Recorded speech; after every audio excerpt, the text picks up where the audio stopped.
মওলা মসজিদে যেতে হবে? রব বললে পারলে যা।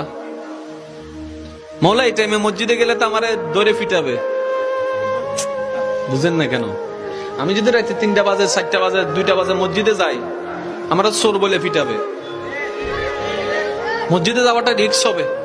রব্বে করিম বলে মসজিদে না পারবি না, আল্লাহ পারবো না, তাহলে যা ঘরে যা, যাই নামাজ বিছা। বলে যে যাই নামাজ বিছালে তো বউ বুঝে ফেলবে আমি বাটপারি করছি। কথা বলেন না কেন?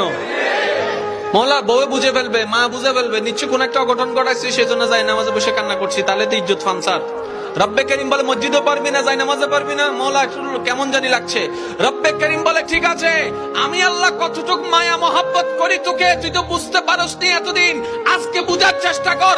মসজিদে যাওয়া লাগবে না, যাই নামাজ বিছানো লাগবে না, ওযু করা লাগবে না, তোর যদি এতই প্রবলেম হয় জবানটাও খোলা লাগবে না, মন থেকে তুই একবার আমাকে ডাক দে, একবার ডাক দে, একবার বল রহমান মাফ করে দাও, রহিম মাফ করে দাও। তোর মনের অবস্থা আমি রব্বে করিম শুনে, ইন্নাল্লাহ ইয়াগফিরুয যুনুবা জামিয়া, তোর সারা জীবনের গুনাহকে মাফ করতে রাজি। সুবহানাল্লাহ।